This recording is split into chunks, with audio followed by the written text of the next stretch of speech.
Hey everyone, how's everyone doing? Welcome to a brand new channel where we are going to delve into vital stock experiment that I've been starting to do for the last few months, been building this up ready to have the confidence to share it with you guys. And we are going to be investing $10 into individual stocks and comparing my returns, of course, against the major ETFs like VU, like VUG and QQQ, which everyone probably hears every day in the news or even on your TikTok, Google, anywhere pretty much nowadays you probably hear about it.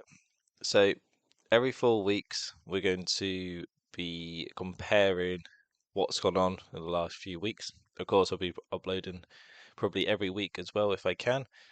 And what we'll also be doing is we're going to add $100 as well every 4 weeks into UPS. And do you know why? Because I think it's just good to see if thoughtful stock picking can outperform the big ETFs over time, or is it worth sticking with index funds? Is that the smarter move? We'll see, of course, later on down the line. So let's move on to our weekly investments. So, of course, the stocks that I have started investing in is Carnival or CCL, SCHD, Dutch Bros, Costco, and of course UPS. Now, Carnival, already I have $448 invested before the pending order, as you can see today. Of course, it is Friday, so it's the last pretty much day of the stock market. I am going to pick every Friday to invest in. I just think it's the best consistent way we can do so. So, of course, Carnival is a leader in the cruise industry. Carnival's navigating post-pandemic. It did hit a record high of debt, which it is paying off. So, of course, I do see potential for significant growth, especially when it is rebounding, it is growing its earnings and its balance sheet, which I love to see. So, of course, I thought this would be a good stock to pick to put $10, of course, each week into the company. The next one is SCHD. It is a ETF. So it's not like VU and it's not like these other ones that track the S&P 500. This is actually a dividend ETF. So as you can see, it's got the top 10 holders like Coca-Cola, Pfizer, Bristol, Chevron, PepsiCo, of course. It's got good dividend stocks. So hopefully it's not going to be growing in terms of price appreciation like the ones we're going to be comparing, but because it focuses on high dividend yielding stocks, it should offer us a little blend of income and growth so we can get a little bit of dividend coming in to help and see if we can beat that overall.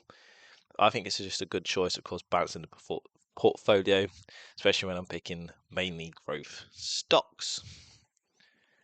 So, in Dutch Bros as well, once again, is a growth stock. We have got $146 invested before the pending order. It is an emerging coffee chain with rapid expansion, which I love to see, especially when Starbucks has this mantle of the best coffee brand. Of course, what they say is a coffee brand. Now, of course, this is an American stock. I don't actually have the privilege in the UK to actually try out Dutch Bros, but what I love to see from the company is that it's expanding.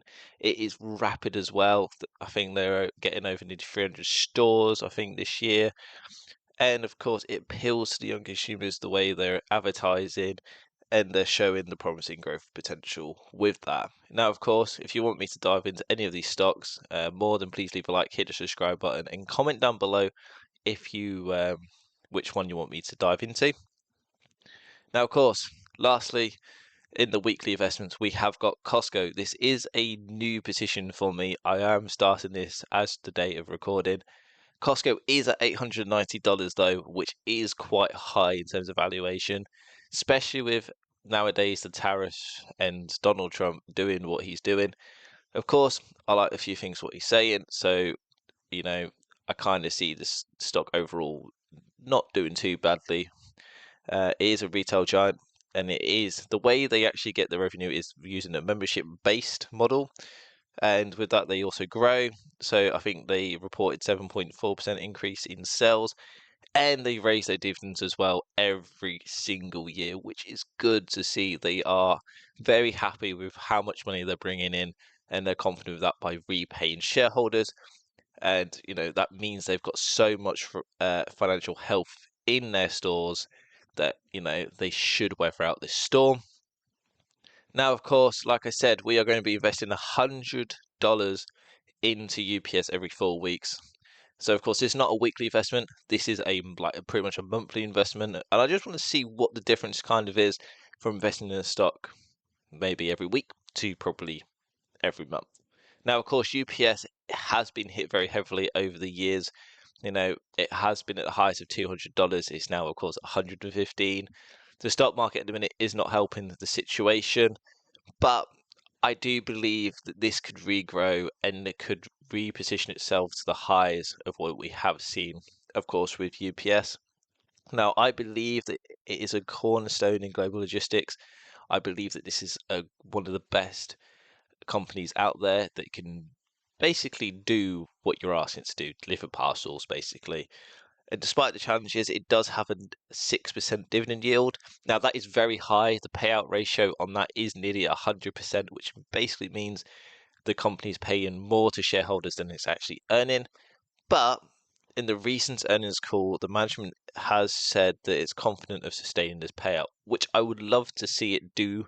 And that is why I'm investing $100 into UPS. I always say £100 because that's where I'm from. I'm from Britain, so I do apologise if anybody gets confused about that.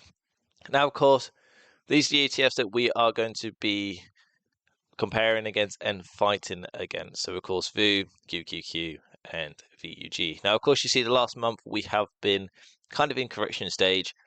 It has been falling 10% pretty much on every single ETF that has lost. Now, I am going to use a paper trading. So, of course, I'm not using my own money, but I am going to paper trade these three stocks at $10 each week. And we're going to see and compare it with the stocks that I actually do put my actual money in. So I am showing how confident I am with these stock picks. Now, of course, you can use any amount of money you want. You can do $5 a day. You can do $10 a day. You can do $5 a week. You can do $10 a week. Or like me, you can do $100 as well a month. You don't have to do it weekly. As long as you're consistent with it, that is how you're going to get your returns and hopefully overall compound that and hopefully make a return out of it. Now, of course, some of my stocks have been down lately due to the market, but we can dive into that deeper in the next episode. Now, of course, the recent news we're going to just cover shortly. So, of course, like I mentioned, UPS has 6%, but the CEO says dividend safe. Now, I want to see if that's going to be the case.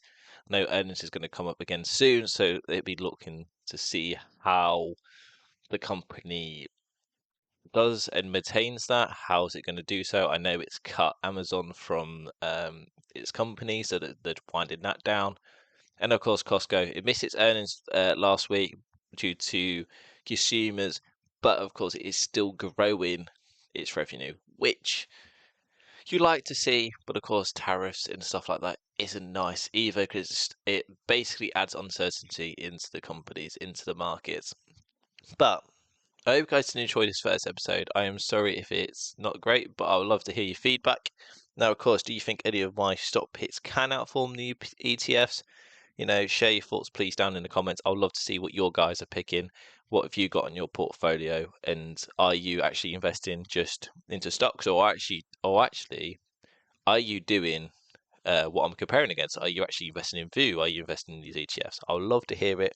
And if you are into investing experiments, don't forget to leave a like, subscribe, and please make sure you hit the bell. It just supports the channel, so I know that you guys are enjoying this and actually wanting to see more of my stock portfolio experiment and basically timeline to see how we do.